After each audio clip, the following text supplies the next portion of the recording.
In the skies over southern England in the summer of 1940, one of the crucial battles of World War II was fought. If the British lost the Battle of Britain, they would be wide open to German invasion and forced to make peace on Hitler's terms. Europe would have remained a Nazi slave empire. But the British did win the battle, and this was largely thanks to the Gladiators of RAF Fighter Command. Never in the field of human conflict was so much owed by so many to so few.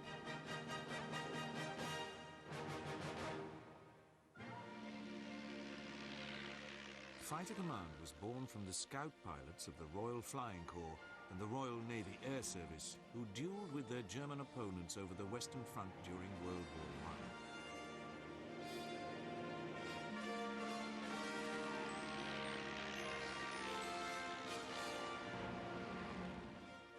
On the 1st of April 1918, the Royal Naval Air Service and Royal Flying Corps were merged to form the Royal Air Force. It was the world's first independent air arm.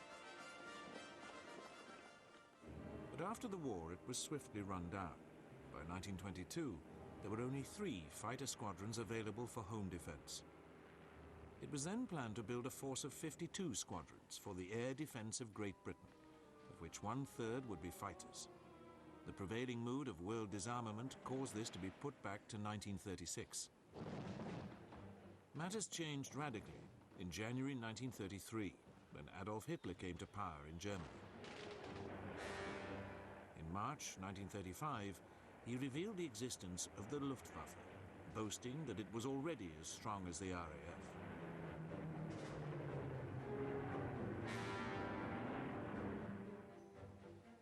The British government replied by rushing through expansion plans for the RAF. A year later, the air defense of Great Britain was reorganized into 4 separate commands: fighter, bomber, coastal, and training. Fighter Command's first commander-in-chief was Air Marshal Sir Hugh Dowding. Highly respected but austere, he was nicknamed Stuffy by his men.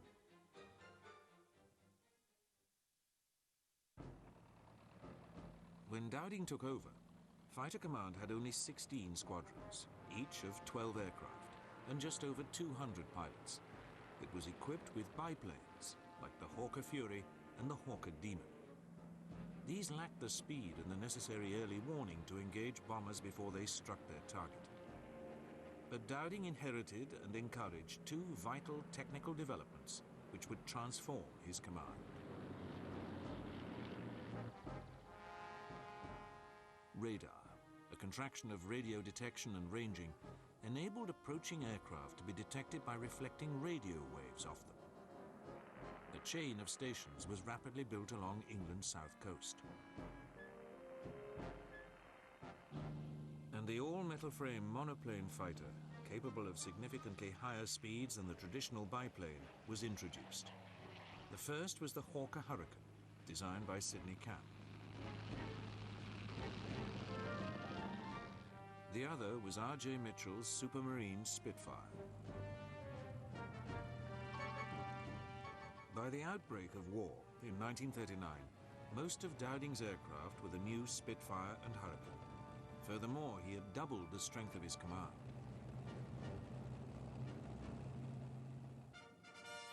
The backbone of his pilots were the regular officers who had been trained at the RAF's academy at Cranwell. They were augmented by pilots on short service commissions, which bound them to 4 years active service followed by 10 on the reserve. Many came from the Dominions, like New Zealander Al Deer, who would become one of the leading aces. And another ace, South African Sailor Malan, who got his nickname because he'd been a merchant seaman before joining the RAF.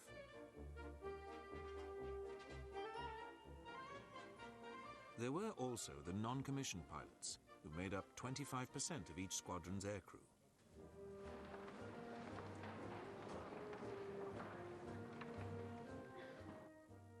The regular squadrons were supported by the part-time flyers of the RAF Volunteer Reserve.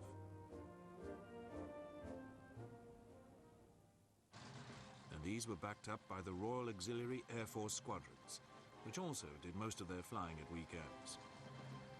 The romance of the air was at its height in the 1930s, with ever longer pioneering flights.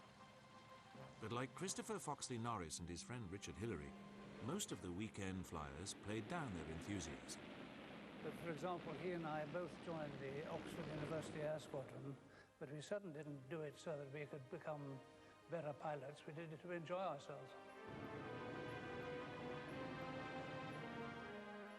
Despite this modesty, most of them knew that they were the heirs of the aces of World War I. And their confidence was high. We had a wonderful aeroplane, armor plating at the back, great big engine in front, and was sitting on a parachute and with 8 machine guns. So you really were a modern knight and prepared to take on anything. James Sanders would become one of the aces of the Battle of Britain. But in the summer of 1939, it was still an open question as to how the young bloods of Fighter Command would match up to actual combat. Their test was soon upon them.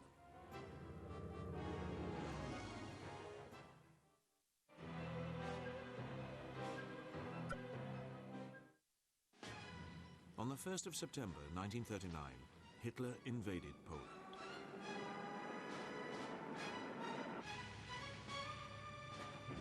Two days later, Britain and France declared war on Germany, and a British expeditionary force began to cross the English Channel to support the French army.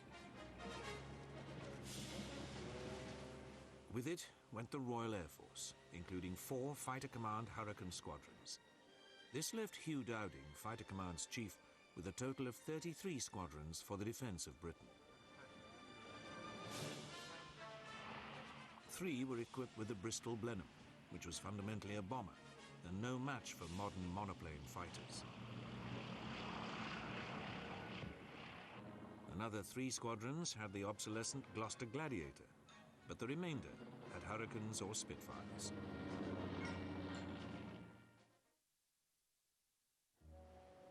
During the Phoney War, which followed the fall of Poland, Fighter Command's main task was to protect shipping on Britain's east coast, and the Royal Navy in its anchorages at Scapa Flow and Rosyth. It was during a German attack on Rosyth on the 16th of October 1939 that the command had its first successes of the war. Hurricanes shot down 2 Heinkel HE-111 bombers.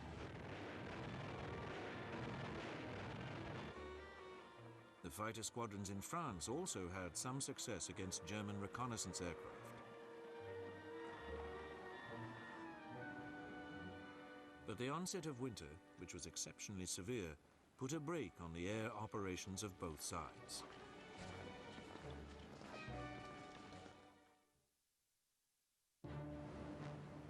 With the coming of spring, the war hotted up once more. Germany invaded Norway and Denmark in April 1940. Fighter Command sent a squadron of Gladiators to Norway, but all were lost to German air attack in just a couple of days as they attempted to operate from a frozen lake.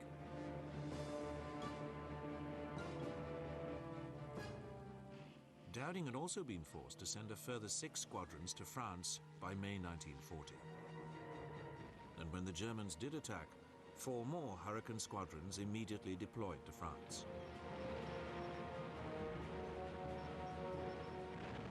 They were soon giving a good account of themselves, but they were facing overwhelming odds, and another 32 Hurricanes were also sent out.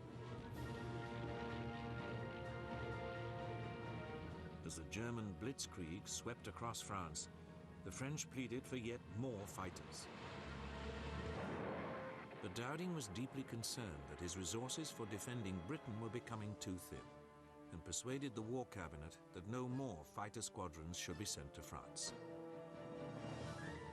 Within 2 weeks, the Germans succeeded in trapping the British Expeditionary Force, together with substantial numbers of French and Belgian troops, in a pocket around the port of Dunkirk.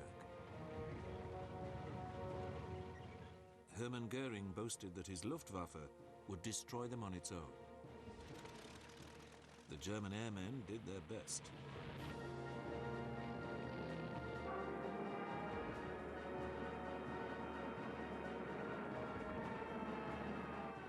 But they could not prevent 340,000 Allied troops being brought back to Britain.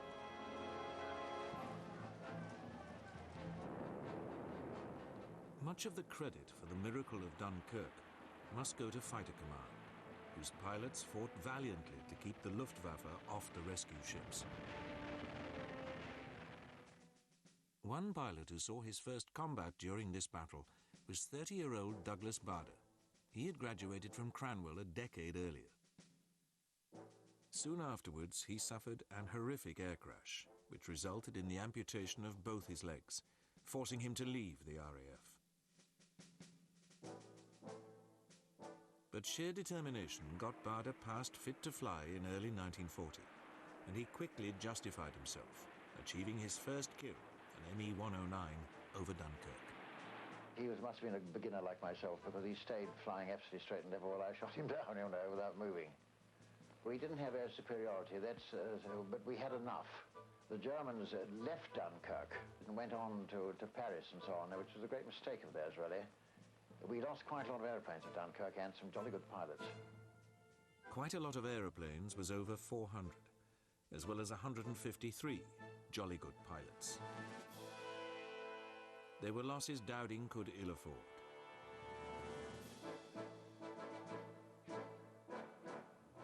He knew that the crucial battle, that for domination of England's skies, was about to take place. If he lost it, German invasion appeared inevitable.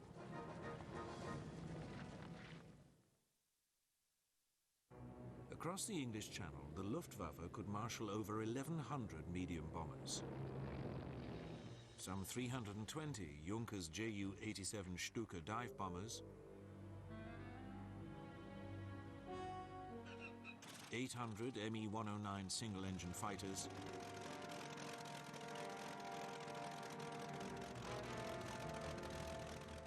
and 250 twin-engine Me-110 fighters. Also within range of Britain were a further 150 bombers and Me-110s based in Norway and Denmark. This armada was flown by crews who had been blooded in the Spanish Civil War and honed their combat skills in Poland.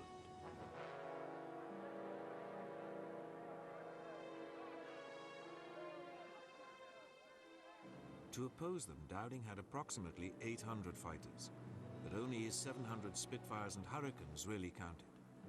If they were to be fully effective, efficient command, control, and communications were essential.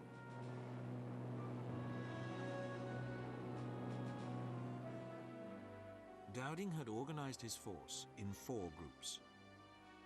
Number 10 group covered southwest England. Its commander, South African Sir Quintin Brand, had been one of the pilots who had made the first flight from London to Cape Town in 1920. New Zealander Keith Park's number 11 group was responsible for southeast England, the most critical sector. Park had been Dowding's senior staff officer, and the commander-in-chief had every confidence in him.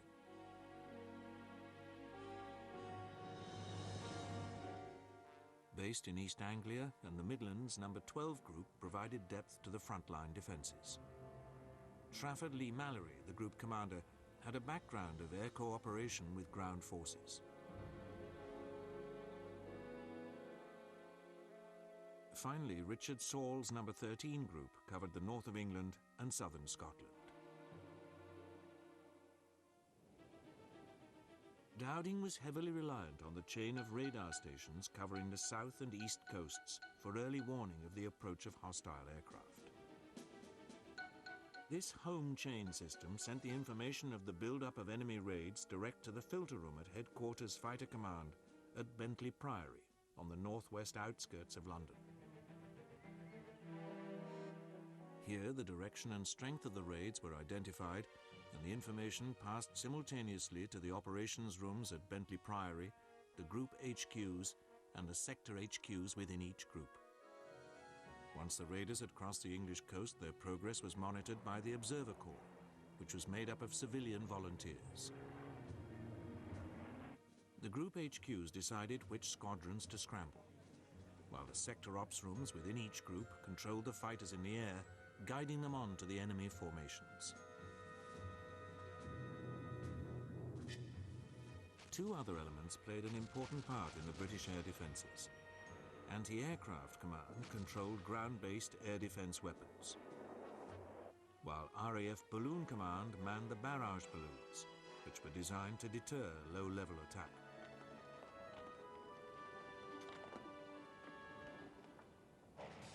For many, the Spitfire has come to symbolise fighter command in the Battle of Britain.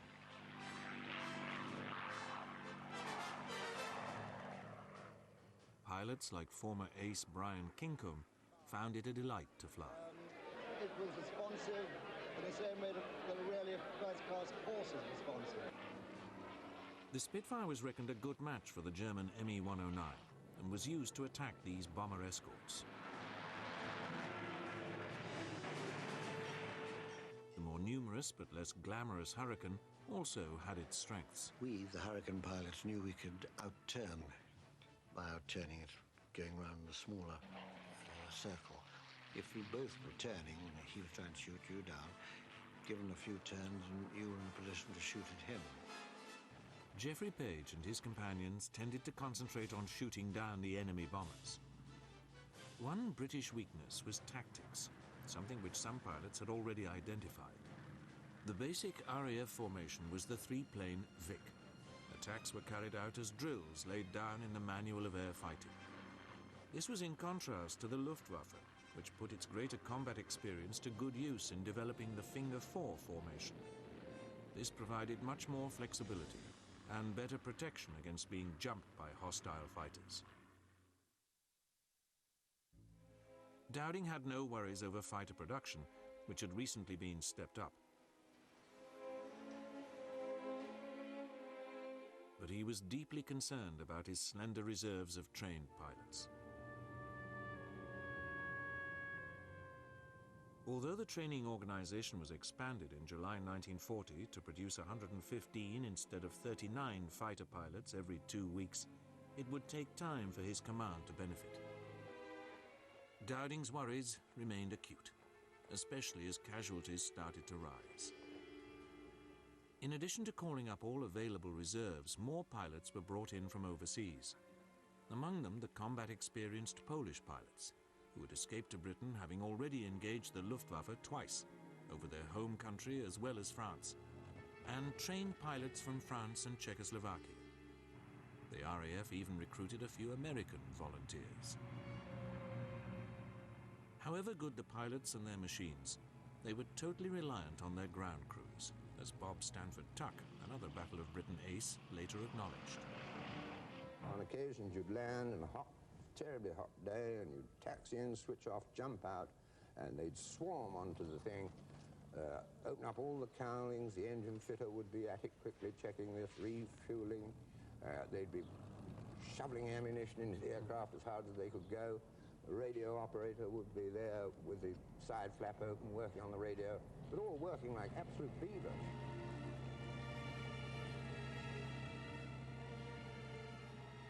The ground crews took pride in the speed they could turn the aircraft round.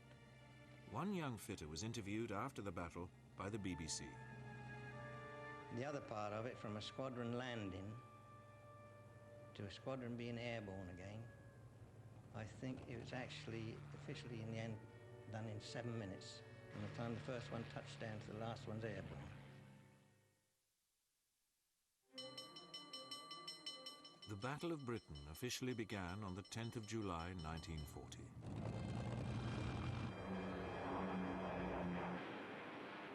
During the first month of fighting, the Luftwaffe tried to tempt the RAF out over the Channel by attacking convoys.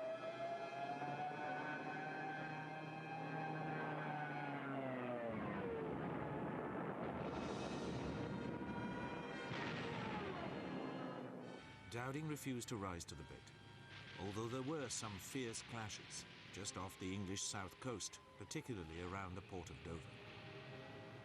The fierceness of the battles can be judged from this contemporary radio report about the interception of a Stuka attack. But now the British fighters are coming up. And here they come in absolute steep dive. And you can see their bombs actually leave the machines and come into the water. There's one coming down in flames, coming down, there's a long streak, coming down completely out of control, a long streak of smoke. There's a fight going on, you can hear the little rattle from machine gun bullets. Oh, we've just hit a Messerschmitt. Oh, that was beautiful. He's coming right down now.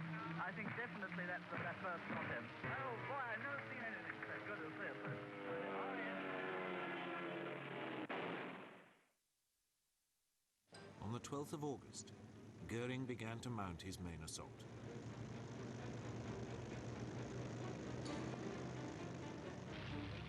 The primary targets were radar stations and forward airfields.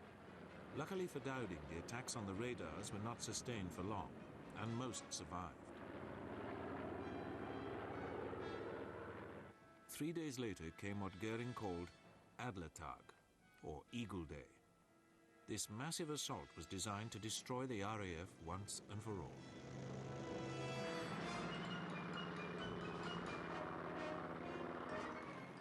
The Luftwaffe flew nearly 1,500 sorties.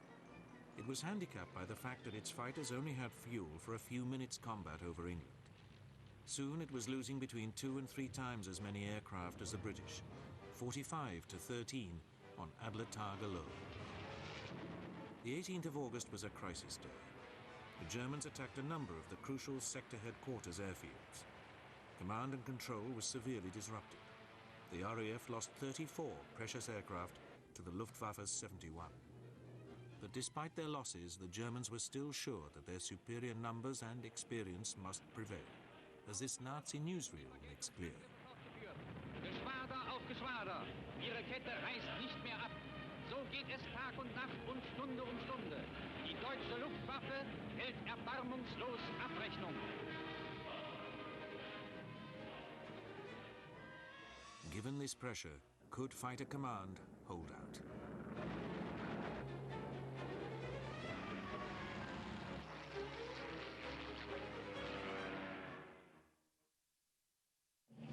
During the perfect summer days of late August 1940, the skies above southern England were full of contrails as the grim battle went on.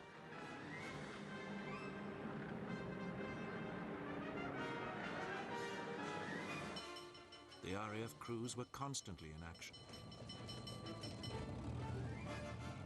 and always outnumbered. Aces Roland Beaumont and Dennis David described the heroic struggle. You're never going to break up a big formation with 7 Hurricanes.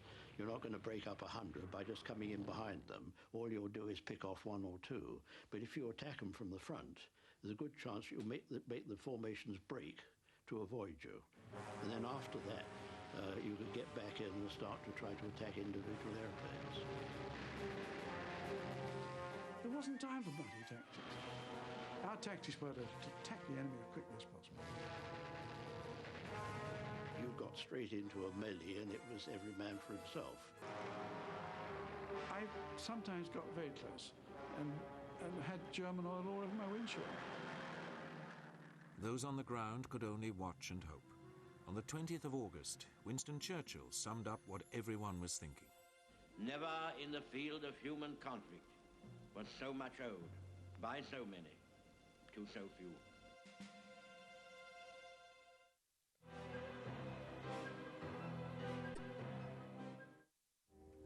The pilots were becoming exhausted by the constant stress. Throughout the hours of daylight, they were on standby, usually waiting in or just outside the dispersal hut, close to their aircraft. Although they tried not to show it, everyone was keyed up for the ring of the telephone.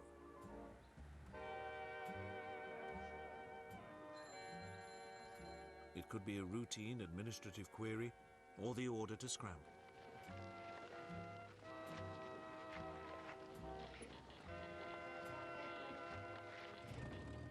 Sometimes, when the German pressure was intense, the pilots had to wait in their cockpits. Occasionally, a squadron would be granted a 24-hour stand-down, which usually ran from midday to noon on the following day. some pilots dashed up to the flesh pots in London. But many were content just to have a few beers at their local hotel or pub.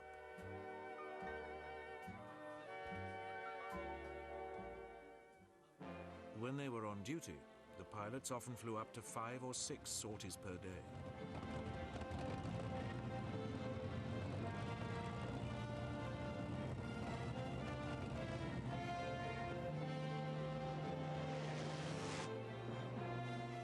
Once in the air, the adrenaline would race, as they listened out on their radios to the ground controller's instructions, guiding them onto the approaching German planes. He was helped by the plotters, who marked the progress of the raid on a giant map board. As a leading ace Johnny Johnson describes, pilots tried to keep detached from the reality of what they were doing. I never thought about the man in the machine, killing him. I just wanted to shoot that thing down with a black cross on it.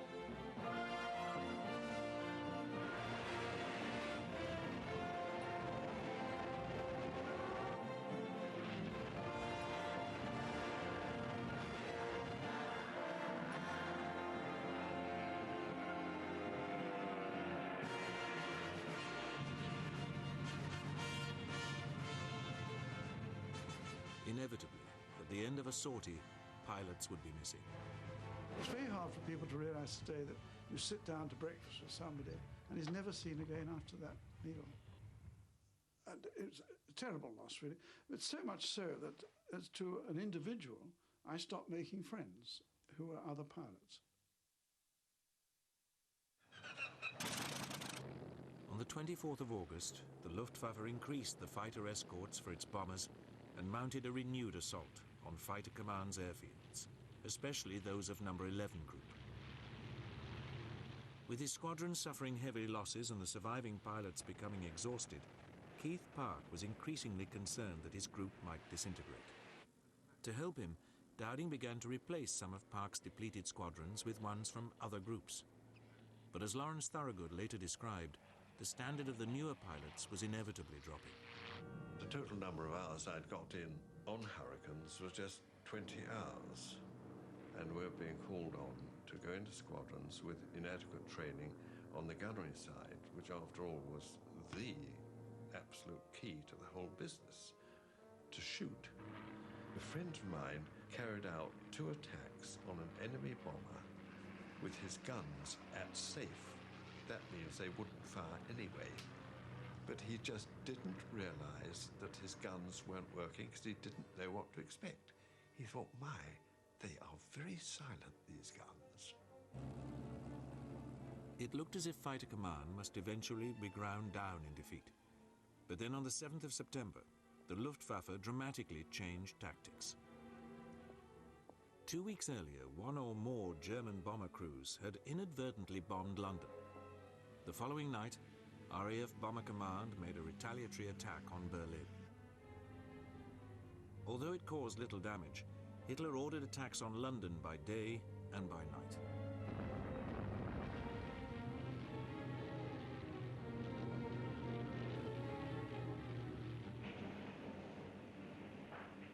Keith Park later recalled this critical moment in the battle.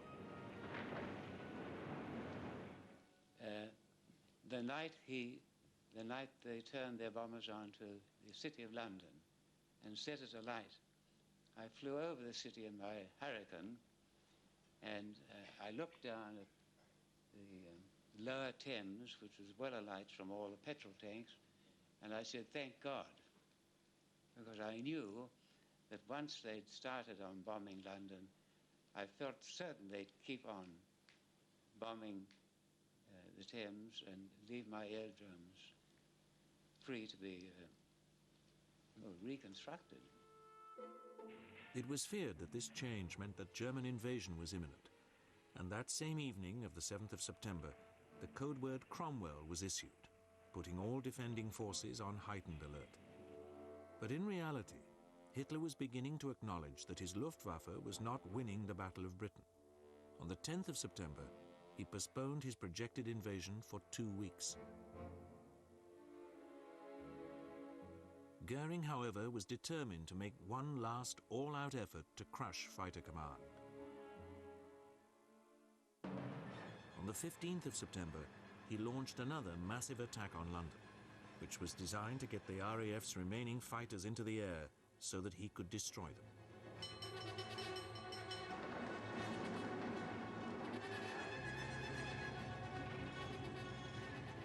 Dowding's men rose up to meet the challenge.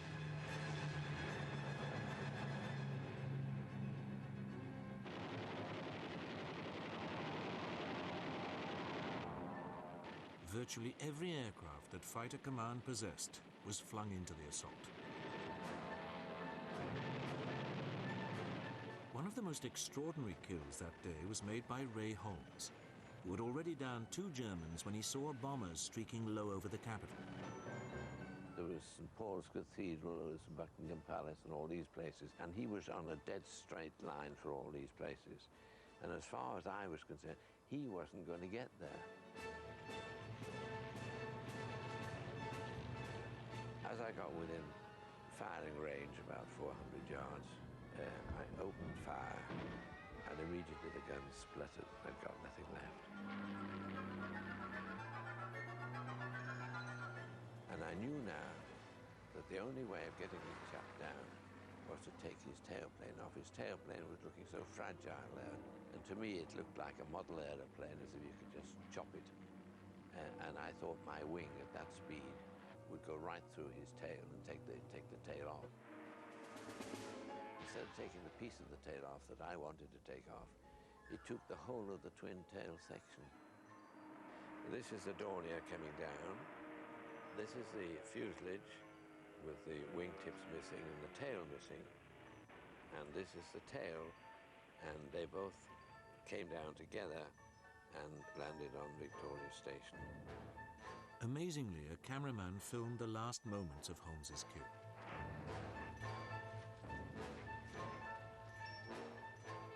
The Luftwaffe lost 60 aircraft, while the RAF lost exactly half as many. There could be no surer proof that Goering had failed, and 2 days later Hitler ordered an indefinite postponement of his invasion of Britain. The Battle of Britain rumbled on until the end of October. By then, the emphasis of the German assault had switched to attacks by night on Britain's cities and towns. This blitz would last until May 1941.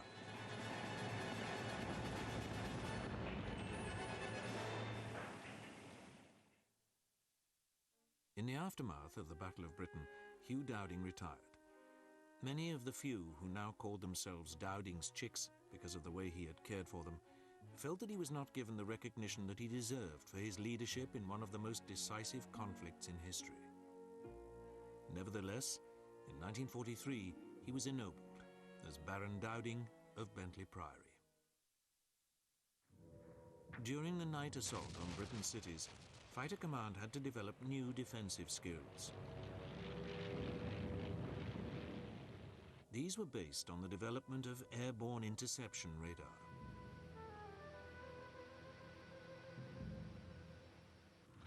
Blenheim's and then the faster and more maneuverable Bristol Beaufighter were used for this role.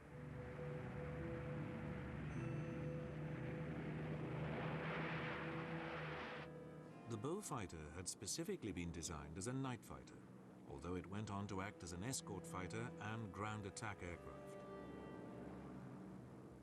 During 1942, the even more versatile and fast Mosquito would be adapted for this role. Tracking down enemy bombers and engaging them required the closest coordination between the pilot and his navigator, who operated the radar. 2 o'clock, 15 all the time, steady. Range coming down to about 800 feet, overtaking about 5 miles an hour. Have a look with the glasses. Where is he? Right above there, about 50 degrees at 1 o'clock. You see him? We're right below him. Yes, I see him, yes. Hold on.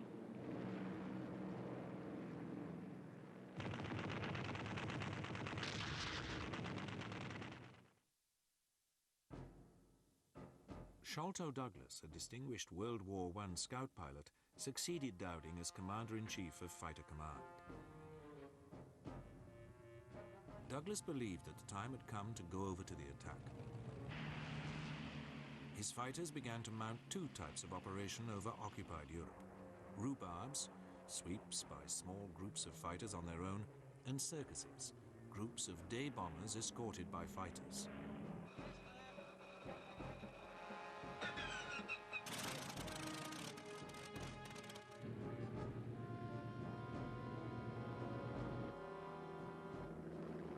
Douglas made no secret of his tactics.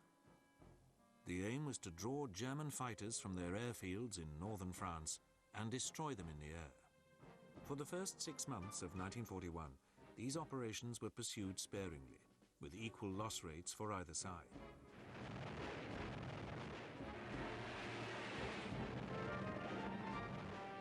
But when the Germans invaded Russia in June 1941, the tempo was stepped up, so as to keep as much as possible of the Luftwaffe tied down in the west. This worked well, with experienced pilots being transferred from the Eastern Front to make good losses in the west.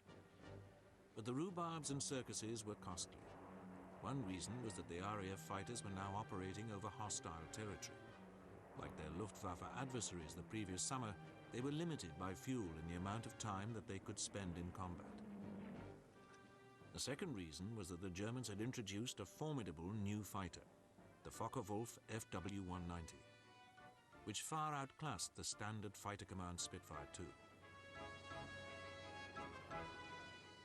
Douglas Bader, who was now leading a wing on cross-channel sweeps, explained how the FW-190 was countered.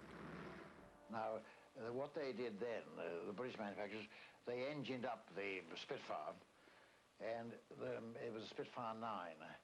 And the Spitfire 9 reigned supreme for the rest of the war. It was better than the 190. It outclimbed, it outdid everything.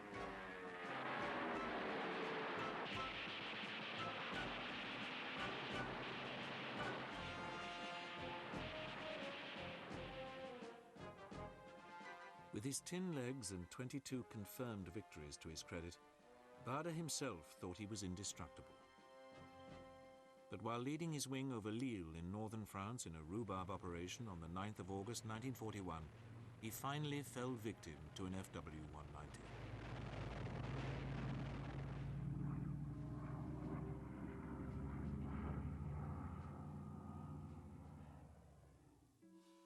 Bader managed to bail out and was entertained by German fighter ace Adolf Galland before being imprisoned for the rest of the war.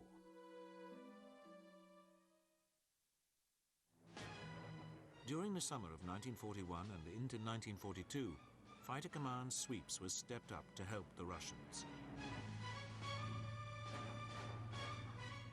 Again, they proved expensive, especially in the air battles accompanying the disastrous Dieppe raid in August 1942, the attempt by largely Canadian forces to land at this French Channel port.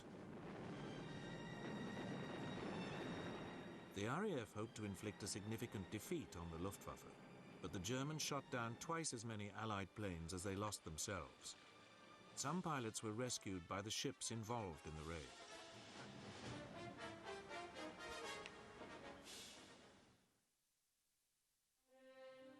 During the spring of 1943, planning for the cross-channel invasion of France got underway. Fighter Command, which had already had a number of squadrons drawn off for posting abroad, faced a fundamental reorganization. More of its squadrons were handed over to 2nd Tactical Air Force, which had been set up to provide direct support for the Allied invasion forces. And the remainder of Fighter Command was renamed Air Defence of Great Britain. Both forces were placed under Sir Trafford Leigh-Mallory. The Tactical Air Force's role was strictly offensive, and it took over Fighter Command's operations over northern France, while ADGB remained purely defensive. One of its tasks was to counter German reconnaissance aircraft, trying to monitor the invasion preparations.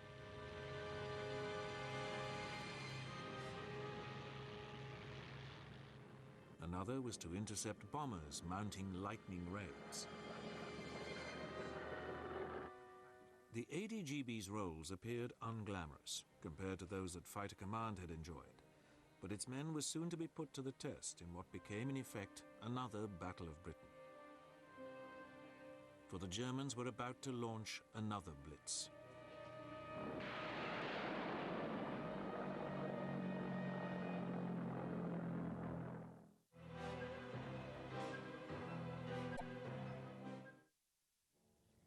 By the early summer of 1944, what Hitler called his miracle weapons, which he was certain could tip the balance of war back in Germany's favor, were finally ready for action. One of these was the V1 flying bomb, which carried an 1,800-pound warhead and flew at over 400 miles per hour. The Allies had become aware of the V1 over a year earlier, and in August 1943 had launched a bombing raid against the development center at Peenemünde on the Baltic coast, which set back the program by several months. They also identified and attacked the V1 launch sites, which the Germans were building in northern France. However, it was not enough.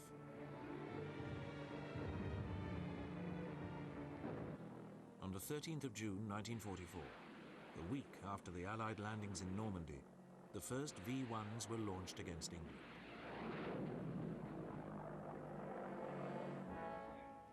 Faced with this new threat, the air defense of Great Britain had swiftly to develop tactics for countering the V1s. Fighters would be scrambled as soon as the flying bombs were spotted approaching the coast, and their pilots soon became adept at shooting them down.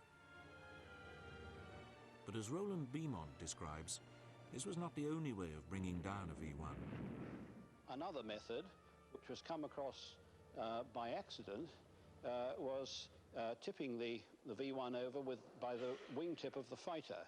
And this happened in my own case when I'd used up my ammunition on one V1, saw another one, and decided to try and do something about it. And the method was to get your wingtip close underneath the wingtip of the V1, but not touching it, and then gradually raise your own wing to raise the airflow over it to affect the gyro stabilization of the V1.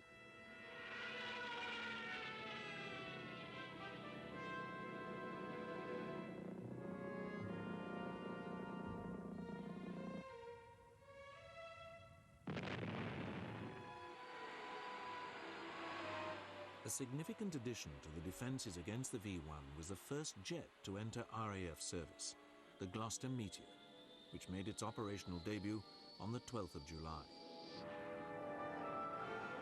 Although the first Meteors only flew at an equivalent speed to the V1, their rapid rate of climb made it easy to intercept the flying bombs.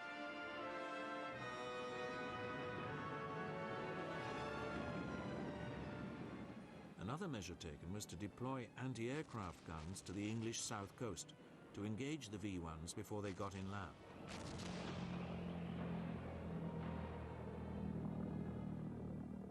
Although V1 attacks against southern England would continue until the end of March 1945, the back of the offensive had been largely broken by September 1944.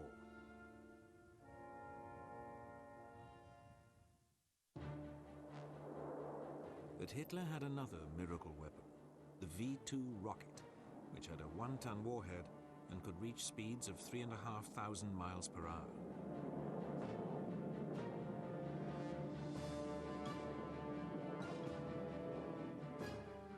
The first of these struck England on the 9th of September 1944.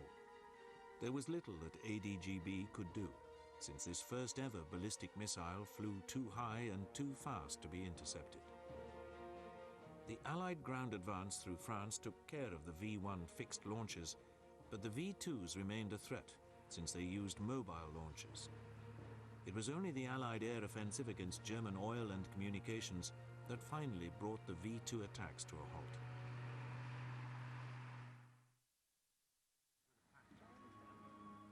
On the 15th of September 1945, on the 5th anniversary of RAF Fighter Command's epic battle, which finally dashed Hitler's dream of invading Britain, a group of veteran fighter pilots gathered at RAF North Weald. Among them was Douglas Bader.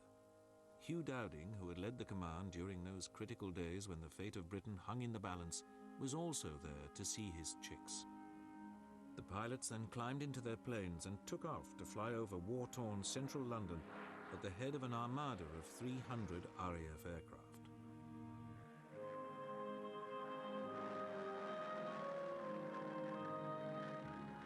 It was a fitting commemoration, both of the end of the war and to the few, the young pilots who had played the lead role in what Churchill had called Britain's finest hour. Many years later, Douglas Bader summed up the spirit of fighter command. Well, the tremendous comradeship. They're gay. I mean, look at them, they're all old and round the bend now, but, you know, they were young and gay and cheerful, you know, in the old days. Although fighter command itself no longer exists in the Royal Air Force, today's fast jet pilots continue to strive to live up to the courage and dash displayed by their forebears.